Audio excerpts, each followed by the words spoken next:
Good morning बच्चों। कर्णावती विद्यालय में आप सभी का स्वागत है। कक्षा 8, विषय सामाजिक विज्ञान, पाठ 10, महात्मा के मार्ग 2। सविनय अवज्ञा आंदोलन 1930। पूर्व स्वराज ऐसे ही मिलने वाला न था, इसके लिए लड़ाई में उतरना पड़ेगा। अहमदाबाद में आयोजित कांग्रेस कार्यकारिणी समिति के पूर्व स्वराज की प्राप्ति के लिए सविनय अवज्ञा आंदोलन शुरू करने का अधिकार गांधी जी को दिया। इस लड़ाई में सरकार के अयोग्य कानून को विनयपूर्वक भंग करना था। दांडी यात्रा 1930। ईस्वी सन 1930 में गांधी जी ने घोषित किया कि नमक कानून को भंग करने के लिए वे यात्रा करेंगे। उन्होंने ऐसी घोषणा की। उस समय नमक के उत्पादन और बिक्री पर सरकार का एक अधिकार था, मतलब सरकार का ही अधिकार था। महात्मा गांधी और अन्य राष्ट्रवादियों का मानना था कि नमक पर कर लगाना पाप है, क्योंकि यह हमारे जीवन का आवश्यक भाग है।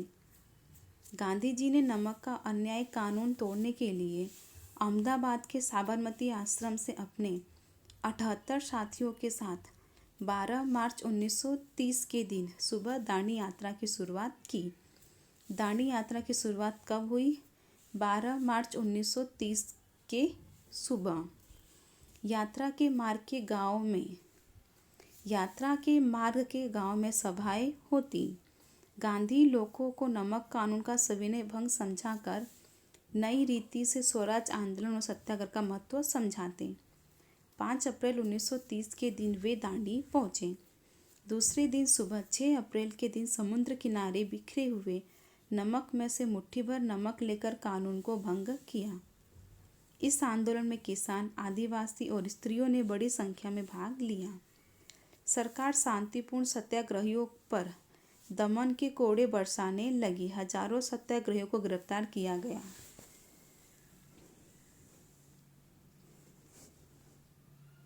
गोलमेज सम्मेलन। भारत को किस प्रकार का संविधान देना तथा सुधार करना, इसकी चर्चा करने के लिए ब्रिटिश सरकार ने गोलमेज सम्मेलन बुलाया। पहला सम्मेलन लंदन में आयोजित किया गया। उसमें कांग्रेस की अनुपस्थिति के कारण वह असफल हुआ। 1931 में लंदन में दूसरा सम्मेलन आयोजित किया गया, जिसमें कांग्रेस ने एकमात्र प्रतिनिधित्व के रूप में गांधी जी उपस्थित हुए। अलग अलग कौम के प्रतिनिधियों ने संविधान की चर्चा के समय अपने कौम के लिए अलग मतदाता मंडल की मांग भी की थी। इससे गांधी जी निराश हुए, क्योंकि उससे तो भारत अनेक टुकड़ों में विभाजित हो जाता, अनेक भागों में बट जाता। अलग अलग कौम के प्रतिनिधियों के बीच समाधान न होने से सम्मेलन असफल रहा। 1935 का भारत सरकार का कानून। 1935 के भारत सरकार के कानून के द्वारा भारत में संवैधानिक सुधार का दूसरा दौर शुरू हुआ। भारत की राष्ट्रीय अपेक्षाओं की अपेक्षा से वह बहुत ही कम था।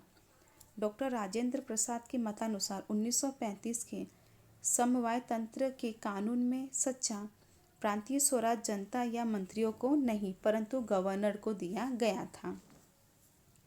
इस कानून के अंतर्गत चुनाव हुए।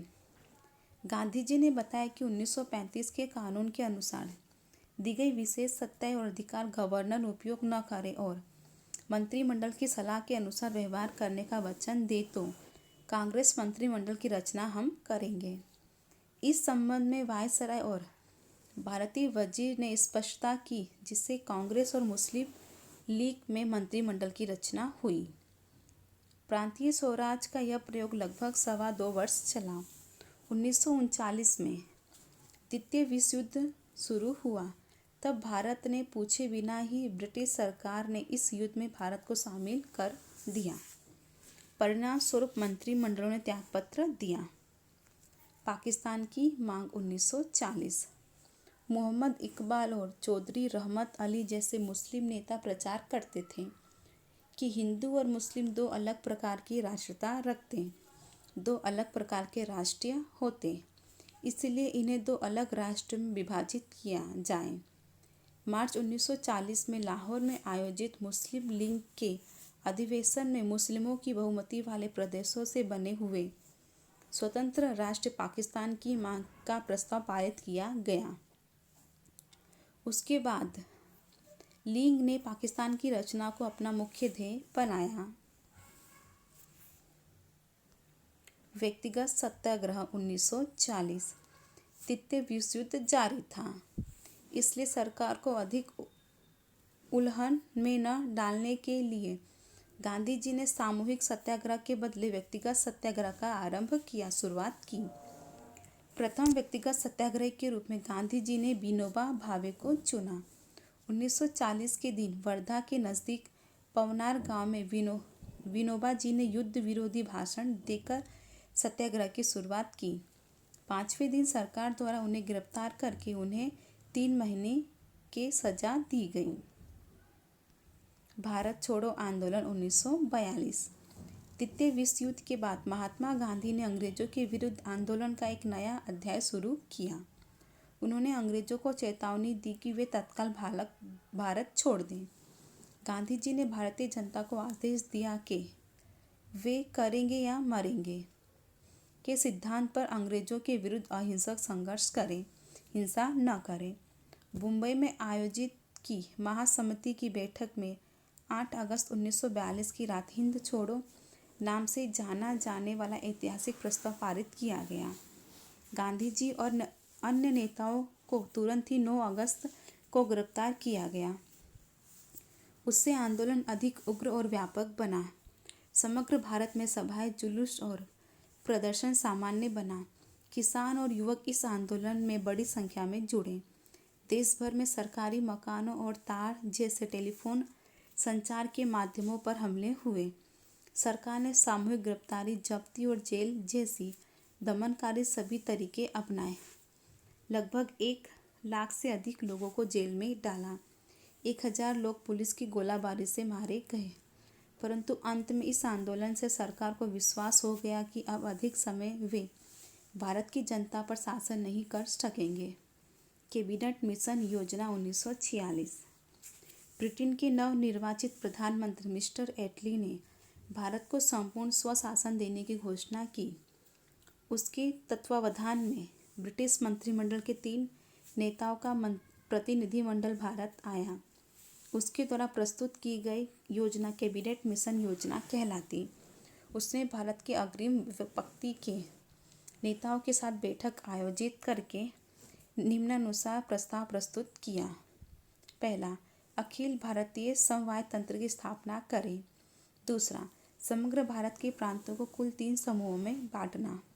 तीसरा, भारत को अपना नया और मौलिक संविधान बनाने की छूट देना। चौथा, संविधान निर्माण होने तक मध्यस्थ सरकार की रचना करना।